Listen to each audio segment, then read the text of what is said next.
The psychology of money, Morgan Housel. यह किताब पैसे के बारे में नहीं बल्कि हमारे व्यवहार के बारे में है। लेखक कहते हैं पैसा कमाना जितना महत्वपूर्ण है उससे कहीं ज्यादा महत्वपूर्ण है कि हम उसके साथ कैसा व्यवहार करते हैं। किताब के 19 अध्यायों का मूल सार इस प्रकार है। 1. कोई पागल नहीं है। हर इंसान का पैसों को लेकर व्यवहार उसके अपने अनुभवों से बनता है।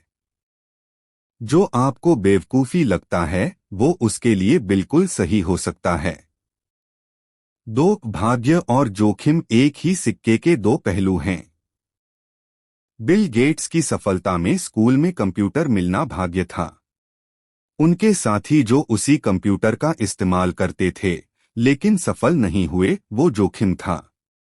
सफलता में हम भाग्य को कम और मेहनत को ज्यादा क्रेडिट देते हैं। 3. कभी काफी नहीं होता।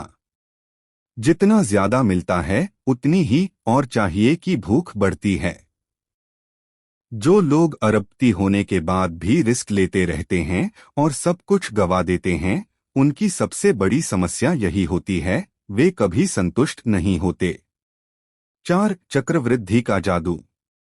वॉरेन बफेट आज इसलिए इतने अमीर हैं क्योंकि उन्होंने 10 से 11 साल की उम्र से निवेश शुरू कर दिया। चक्रवृद्धि समय के साथ चमत्कार करती है, लेकिन इसके लिए आपको लंबे समय तक खेल में बने रहना पड़ता है। 5. अमीर बनना, अमीर बने रहना। अमीर बनने के लिए स्मार्ट रिस्क चाहिए। अमीर बने रहने के लिए डर, लालच और अहंकार पर काबू चाहिए। ज्यादातर लोग पहला हिस्सा कर लेते हैं, दूसरा नहीं कर पाते। 6. टेल इवेंट्स, अंतिम घटनाएं सब कुछ तय करती हैं। शेयर बाजार में ज्यादातर रिटर्न कुछ चुनिंदा दिनों में आता है। अगर आप उन दिनों में बाजार से बाहर रहे तो आपका पूरा रिटर्न खत्म। इसलिए लंबे समय तक निवेश में बने रहना सबसे बड़ा निवेश कौशल है। 7. पैसे की सबसे बड़ी कीमत, स्वतंत्रता।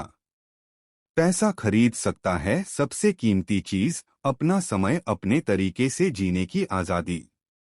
जो लोग सिर्फ दिखावे के लिए पैसा कमाते हैं वे असल में यह आजादी गवा देते हैं। 8. बचत का कोई स्पष्ट लक्ष्य नहीं होना चाहिए। आप नहीं जानते भविष्य में कितने पैसे की जरूरत पड़ेगी, इसलिए जितना हो सके बचत करो, बिना वजह के भी। बचत ही वह मार्जी